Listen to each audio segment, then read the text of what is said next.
고난 당한 것이 내게 유익이라. 고난 당하기 전에는 내가 그릇 행하였더니 이제는 주의 말씀을 지키나이다. 고난 당한 것이 내게 유익이라. 이로 인하여 내가 주의 율례를 배우게 되었나이다. 지금 고난 당한 자가 있습니까? 인간은 누구나 고난을 두려워합니다. 고난은 잠정적입니다. 우리가 예수를 잘 믿으면 고난이 없습니까? 주님께서 재림하시면 고통과 죽음은 영원히 사라질 것입니다. 그러나 주님이 오시는 그날까지는 우리는 고난으로 점철된 힘든 세상을 살아갈 수밖에 없습니다. 하지만 우리에게 주어진 고난은 의미 없는 고난이 아닙니다. 우리도 때로는 예수님처럼 고난에 감수해야 합니다. 하지만 믿는 우리는 어떻게 하면 고난을 극복하고 복된 길로 나아갈 수 있는가에 대해서 우리는 말씀을 통해서 해답을 얻어야 합니다. 성도인 우리가 고난에 대해서 내게 닥친 고난이 개인적인 고난인지 혹은 교회나 또 우리나라에 닥친 고난인지 또는 하나님의 나라의 확장을 위해서 받는 고난인지 한번 생각해 볼 문제입니다.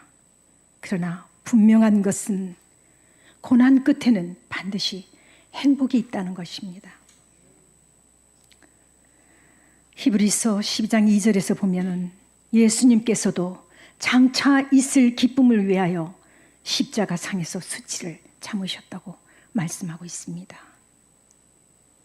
그렇다면 우리가 주를 위해서 고난을 선택했다면 더 큰 행복을 누리기 위해서 지혜로운 선택을 한 것입니다. 시편 94편 12절에서 이렇게 말하고 있습니다. 여호와여 주의 징벌을 당하며 주의 법으로 교훈하심을 받는 자가 복이 있나니. 그렇다면 그 의미가 무엇입니까? 고난 당한 것이 내게 유익이란 의미에 대해서 첫째, 고난은 우리를 겸손하게 합니다. 고난 속에서 우리는 하나님의 마음과 소리를 듣습니다. 고난을 통해서 주님의 율례와 주님의 말씀을 배우게 됩니다. 우리는 고난을 통해서 하나님의 말씀을 회복하고 관찰하고 지키게 됩니다. 둘째로, 고난은 하나님의 섭리 안에 있다는 것입니다. 로마서 8장 28절에서 하나님을 사랑하는 자, 곧 그의 뜻대로 부르심을 입은 자에게는 모든 것이 합력하여 선을 이루느니라고 말씀하셨습니다. 즉 하나님의 깊은 뜻과 계획 속에 있음을 보여줍니다. 셋째로, 고난을 주신 하나님의 뜻을 우리는 완전히 이해할 수 없어도 고난의 순간에도 우리는 하나님을 신뢰해야 합니다. 무엇보다도 우리는 깨어서 나아가야 됩니다. 고난에 대해서 한번 저도 생각을 해보았습니다. 지금은 저는 어떻게 보면은 인생을 살아오면서 지금이 제게 가장 힘든 시간일 수도 있습니다. 그러나 그 고난을 끝까지 인내하며 하나님과의 관계를 유지하는 자세가 중요하다는 것을 저는 알고 있습니다. 야고보서 5장 11절에서 욥의 인내를 본받으라고 권면하고 있습니다. 욥은 어떤 사람입니까? 욥은 동방의 의인이라고 말했습니다. 온전하고 정직하며 하나님을 경외하며 악에서 떠난 자라고 말하고 있습니다. 그런 욥이 그는 잔칫날에도 행여나 자녀들이 하나님께 죄를 범할까 걱정해서 제사를 올려드린 사람입니다. 욥기 1장 5절에 보면 그들이 차례대로 잔치를 끝내면 욥이 그들을 데려다가 성결하게 하고 그들의 명수대로 번제를 드렸으니 이는 욥이 말하기를 혹시 내 아들들이 죄를 범하여 마음으로 하나님을 욕되다 하였을까 함이라. 욥의 행위가 항상 이러하였더라. 그런데 이런 욥에게 큰 시련이 왔습니다. 아들과 재산을 모두 잃어버렸습니다. 그리고 몸에 악창이 났습니다. 아내와 친구들이 비난했습니다. 큰 시련을 맞이했어도 그는 하나님을 원망하지 않았습니다. 차라리 태어나지 않았으면 좋았을 것이라고 말합니다. 그런데 제게도 고난이 왔습니다. 제가 사랑하는 남편이 어느 날 퇴근하자, 여보, 내가 힘이 없다. 이제 병원을 그만둬야 되겠다.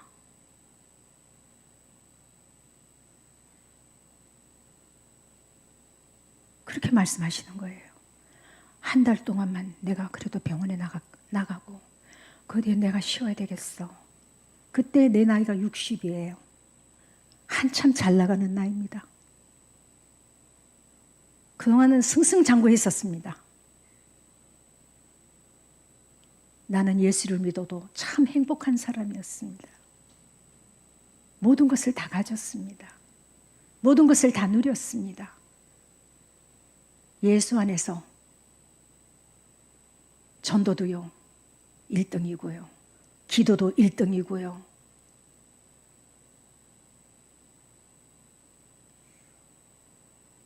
참된 일꾼이었습니다.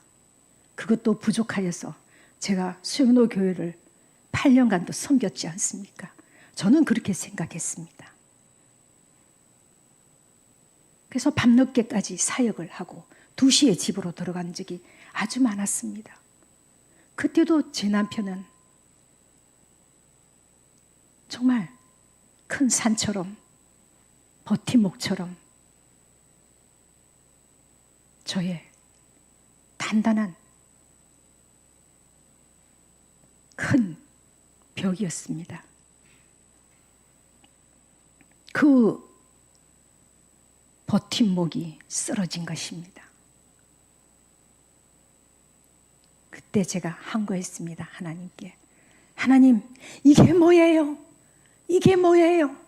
왜 하필 납니까? 친척들 다 괜찮잖아요. 왜 나만이에요? 언제나 저는 이기적이었습니다. 그리고 하나님, 왜 이렇게 하셔야 돼요? 왜요? 왜요? 나 주님을 얼마나 섬겼습니까? 주님께 얼마나 드렸습니까? 주님, 기억하옵소서. 내가 어떻게 한지를 주님이 아십니다. 그리고 3년간 남편을 간호했습니다. 죽을 힘을 다해서 간호했습니다. 그러다가 그는 하늘나라로 갔습니다. 그런데 말입니다. 요즘 저를 아는 그 수영로교 출신들이 이렇게 이야기해요. 남편 참 귀찮다. 참 부끄러운 말이에요.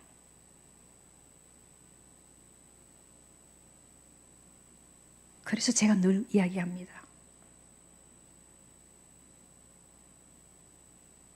알았어, 누워 있어도 남편이 곁에 있으면 든든하다고. 가부가 되니까요, 별압을 일들이 생겨요. 참으로 난감해요. 자신감이 떨어져요. 많이 힘들어요. 근데요, 그것뿐만이 아니에요. 자녀들을 전부 다 외국으로 보냈습니다. 하나님이 이별하게 한 거예요. 정말 미친 듯이 절규했습니다. 몸부림쳤습니다. 가까운 교회 가서 엎드리면서 몸부림치면서 기도했습니다. 하나님, 나 데려가시라고요. 이러려면 저 데리고 가시라고요. 그러던 날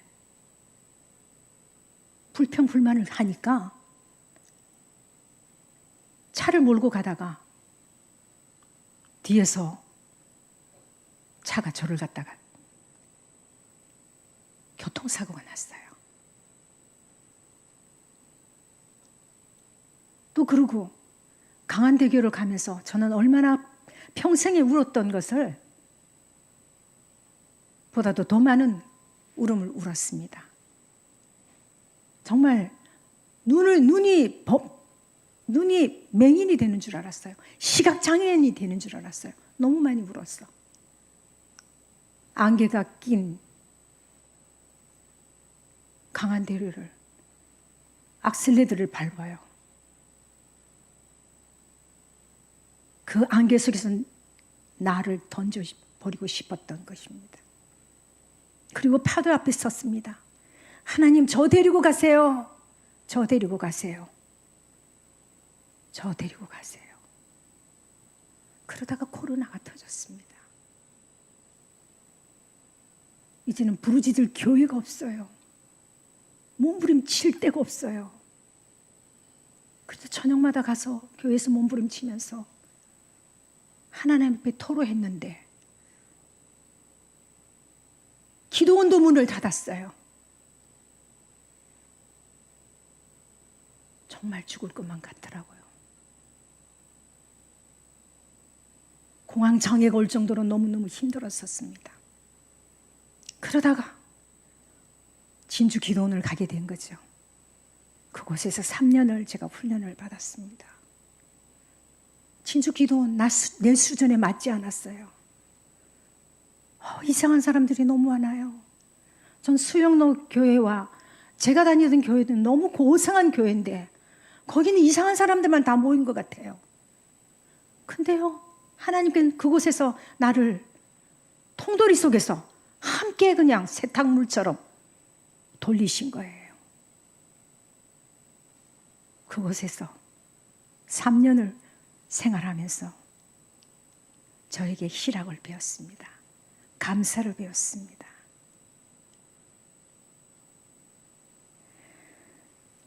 그런데 욥은 어떻습니까? 욥기 23장 10절에서 보면 그러나 내가 가는 길을 그가 아시나니 그가 나를 단련하신 후에는 내가 순금같이 되어 나오리라 라고 고백했습니다. 우리 인생의 가장 중요한 것은 하나님을 제대로 만나는 것입니다. 극심한 고난 속에서도 하나님을 끝까지 신뢰하며 원망하지 않는 욥.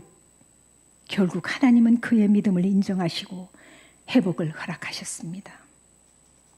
욥기 42장 4절에서 6절 보면 하나님을 대면한 욥은 내가 주께 대하여 귀로만 듣기만 하였사오나 이제는 눈으로 주를 배움나이다라고 고백합니다.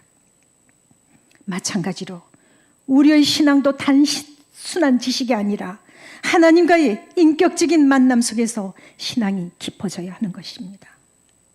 그래서 우리가 욥처럼 내가 말하겠사오니 주는 들으시고 내가 주께 묻겠사오니 주여 내게 알게 하옵소서.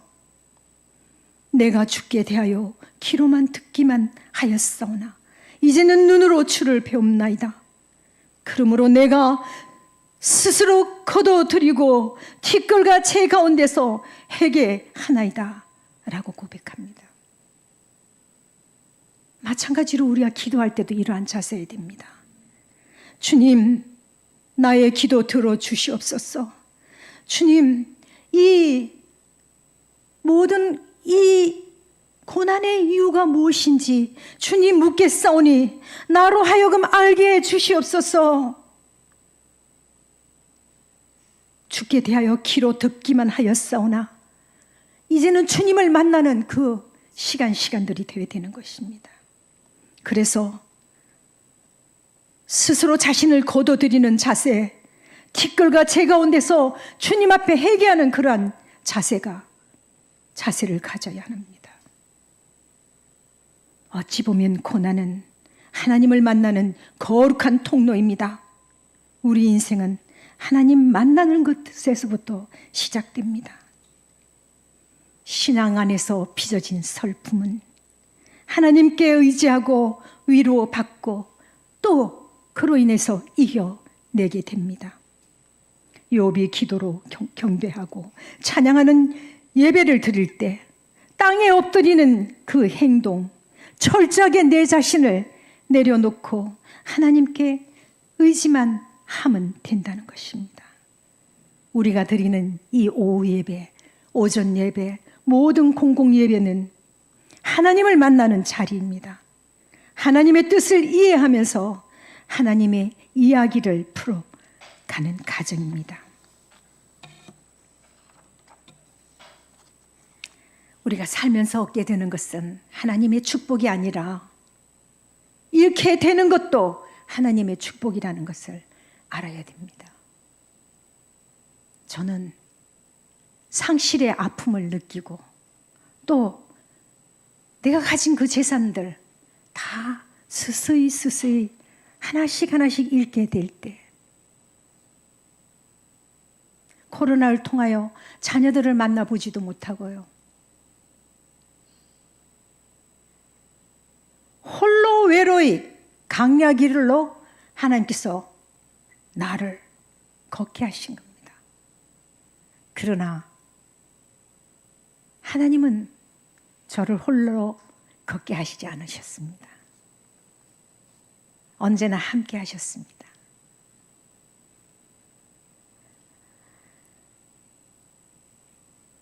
하나님이 우리에게 가시를 주시거나 징계하실 때 하나님이 나를 버리셨다는 부정적인 생각은 하지 말아야 됩니다.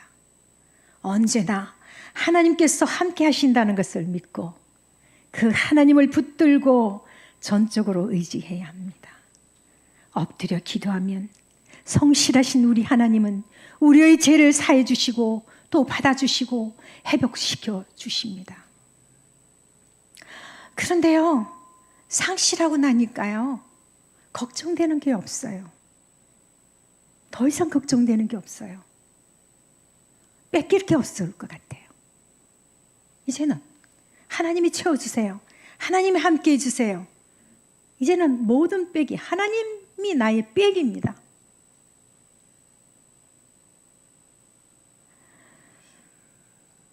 하나님 우리를 사랑하셔서 하나님이 백성이 원하는 모든 것을 주고 싶어 하십니다. 하지만 우리의 믿음이 부족해서 하나님께서 주시고 싶지만 감당하지 못할 것을 아시기 때문에 하나님은 유보하고 계십니다. 하나님이 아무리 많이 부어주시도 우리가 감당하지 못하면 소용이 없습니다. 제가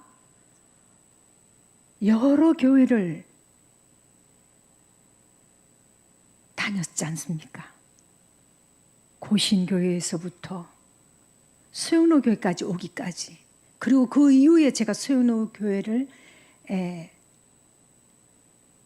떠나서 또 진주로 여러 군데를 이렇게 다니게 되면서 느껴본 것이요,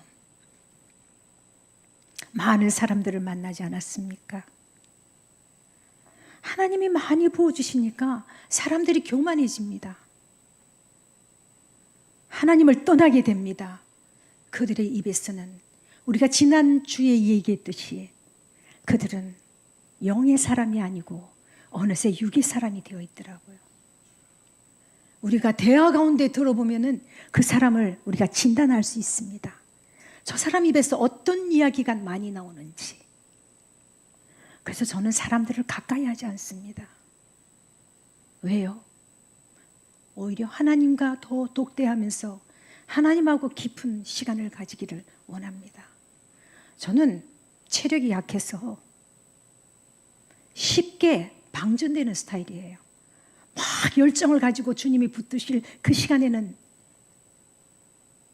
에너지가 넘치게 하지만 어느새 그 일을 마치고 나면은요, 방전돼 버리는 사람입니다. 그래서 제 몸을 제가 잘 알기 때문에 제가 조절하는 것입니다. 그런데 감사하더라고요. 하나님,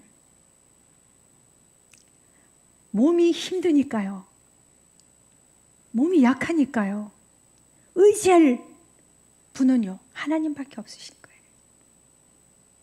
그런데 우리가 여러분들 마찬가지로 고난을 당했을 때 하나님께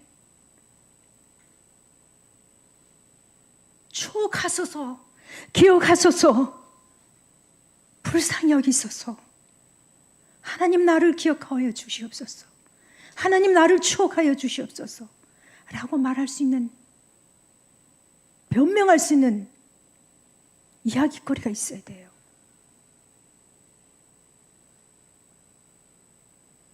저는 하나님의 그 저축 통장에 저는 많이 드렸다고 생각했습니다. 그것이 다 누구의 것입니까? 주님이 주신 거예요.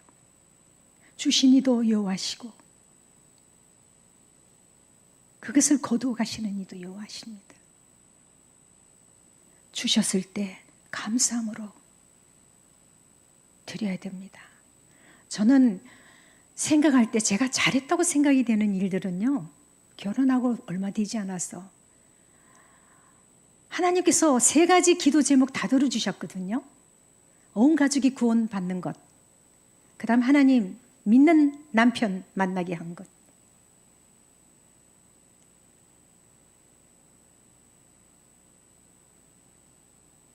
직장 가지게 하는 일, 다 하나님이 다 들어주셨어요. 그랬는데요, 그걸 또 어느 정도 결혼을 하고 나니까 잊어버리더라고요. 근데 하나님이 고난을 주시더라고요. 참 시집살이 하면서 참 또 힘들었어요. 그럴 때 제가 교회를 찾아다니면서 그 실로암 교회, 맹인들 교회 가가지고 하나님 여기 왔어요. 그런데 제가 빈손으로 왔어요. 드릴 게 없어요, 하나님. 제 손에 있는 다이아 반지, 조그마한 다이아 반지지만 그것을 하나님께 드렸습니다. 헌금함에. 모르겠습니다. 그분들이 그것이 진짜인지 가짜인지 어떻게 했는지 그거는 모르겠지만 저는 하나님께 드렸습니다. 그러다가 또 어느 날 가면서 예전에 내가 있던 그 고신의 큰 교회가 어느새 분열이 되어서 작은 교회로 되어 있더라고요. 그 교회를 갔습니다.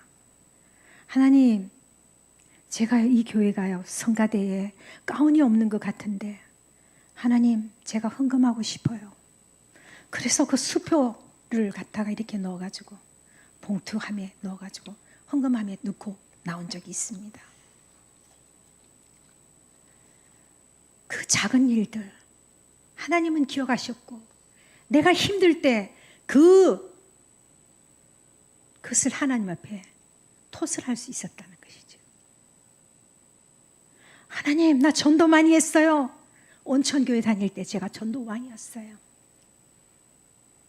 남들이 전도하지 않을 때요, 저는 지하철을요 온천상에서 타고 중앙동까지 오르락 내리락 하면서 혼자서 전도를 했습니다.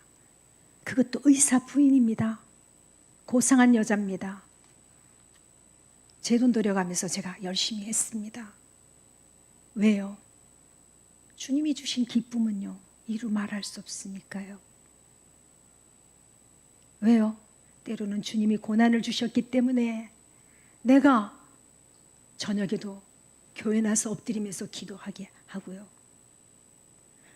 예수 믿는 가정이 더 힘들어요. 안 믿는 가정보다 더 힘들어요. 정말 참되게 예수 믿는 사람, 순전한 예수쟁이는 잘 없어요. 지금도 마찬가지입니다. 왜 우리나라가 지금 어려운 가운데 있습니까? 하나님은 누구를 보십니까? 예수 믿는 사람들의 변질을 보신 것입니다. 지금이 몸부림칠 시기입니다. 예수 믿는 사람이 울면서 기도해야 될 시기입니다. 내 자녀들을 어떻게 할 것입니까? 내가 키울 수 있습니까? 내가 그들의 장래를 내가 책임질 수 있습니까? 하나님께 맡겨야 되지 않습니까?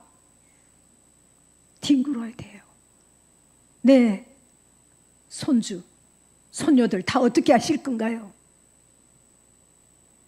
그들의 신앙을 끝까지 명문가정으로 이렇게 세우려면 여러분들 어떻게 해야 돼요?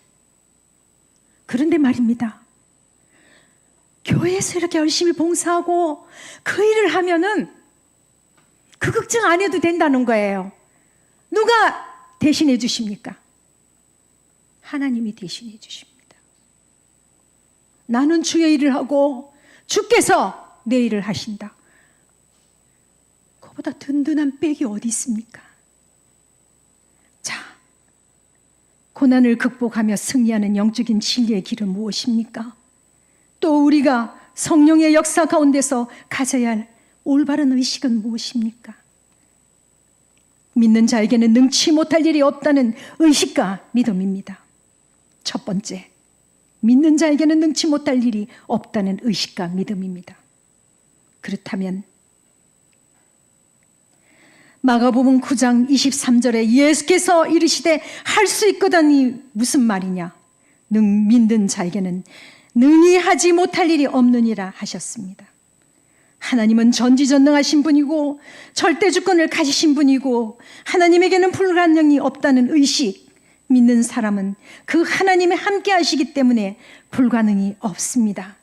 전지전능하신 그 하나님, 절대 주권을 가지신 하나님, 이기고 지는 것과 성공과 실패, 그 모든 것을 주장하는 하나님이 우리와 함께 하시기 때문에 불가능이 없습니다.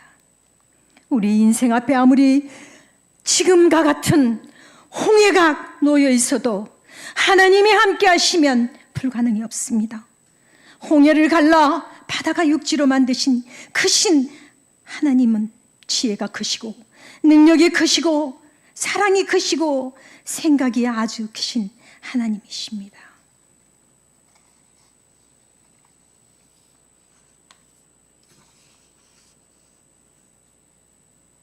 두 번째, 믿고 나가면 생각대로 된다는 믿음입니다. 좋은 생각을 가지셔야 됩니다. 좋은 말을 많이 하셔야 됩니다.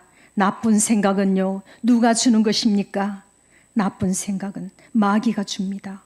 좋은 생각은 누가 주는 것입니까? 성령님께서 주시는 것입니다. 하나님께서 주시는 것입니다. 그래서 우리는 할 수 있다, 하면 된다, 해보자. 이 나라 승패는 누구에게 있다? 나의 기도에 있다. 우리를 왜 하나님께서 아직도 생명을 주셨습니까?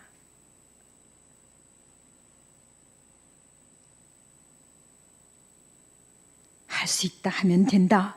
해보자. 믿는 자에게 능치 못함이 없으리라. 나는 하나님의 사랑을 받은 자이다. 나를 만나는 사람은 복을 받을 것이다. 나를 통해서 하나님의 영광 받으실 것이다. 나는 주님을 사랑하고 있다. 이런 좋은 말들이, 축복의 말들이 선포하는 대로 이루어지는 저와 여러분이 되기를 원합니다. 세 번째, 아무리 절망적인 상태에 있어도 하나님께 기도해 나가면 살 길이 열립니다. 부르짖으면 살 길이 열립니다. 하나님을 붙잡으면 살 길이 열립니다. 하나님께 나아가면 삽니다. 여기에 기도의 용사들이 있지 않습니까? 여러분들이 기도의 용사이지 않습니까? 기도함으로 이 나라는 누구에게 있다? 우리의 기도 가운데 있습니다. 저는 여러분들이 천을 담당하고 만을 담당하는 기도의 용사이고 하나님의 일꾼이고 하나님은 여러분들을 위하여 지금도 일하시고 여러분들이 마지막을 주님께 바칠 수 있는 그러한 자세를 주님은 요구하십니다. 달아왔을 때까지 우리는 주님이 주신 그 건강으로 열심히 나아가야 됩니다. 아침에도 기도하고 저녁에도 기도하고 기도함으로 문제가 해결될 수 있기를 바랍니다.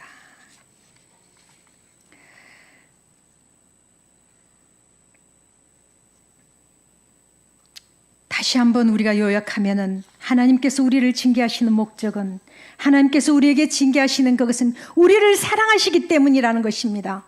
징계를 통해서 우리에게 복 주기 위해서 우리에게 복 주시고 잘되게 하시려는 뜻입니다.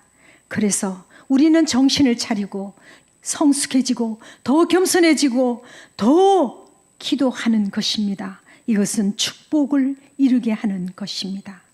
주님이 주시는 복은 어떤 복이지요? 어떠한 환경에서도 누릴 수 있는 평안, 무엇에도 매이지 않는 자유, 세상 무엇도 부럽지 않는 부요함, 어떤 고난도 이겨내는 강건,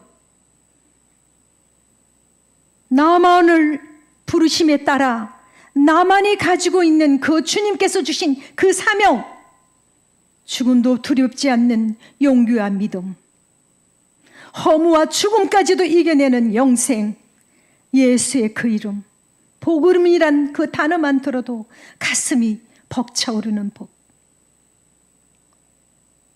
세상에서는 알 수 없고 받을 수도 없는 그 예수 안에서만 누릴 수 있는 그 복을, 하늘에 속한 그 신령한 복을 주님은 우리에게 주셨습니다. 저와 여러분은 하나님께서 우리를 축복하시기를 원하시고 우리를 향해서 하나님은 그 축복을 예비해 두셨습니다. 그래서 저와 여러분은 이러한 복을 소유하기 바랍니다. 마지막으로 우리 그 찬양 한번 불러보도록 하겠습니다.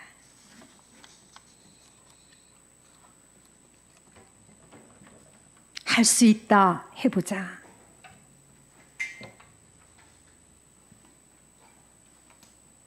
할 수 있다 하면 된다 해보자.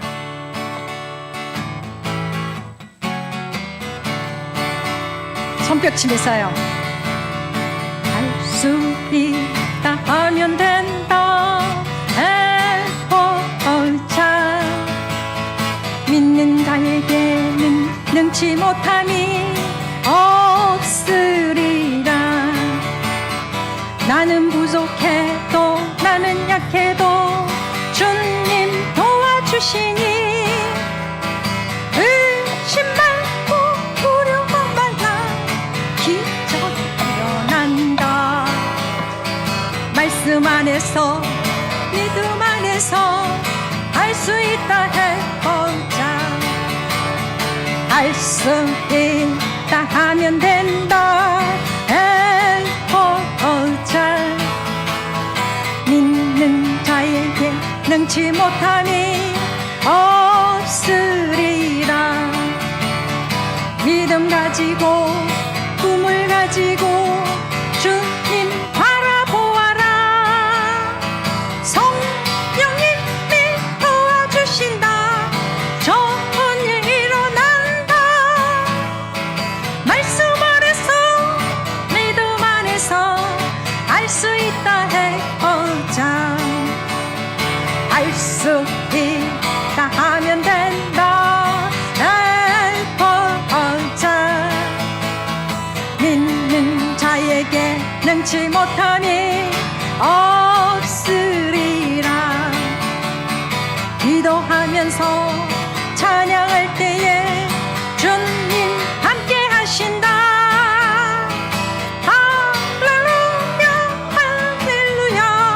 기적이 일어난다.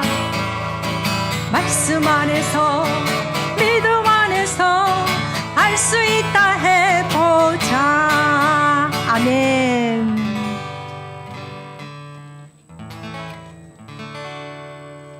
기도드리겠습니다. 하나님 감사합니다.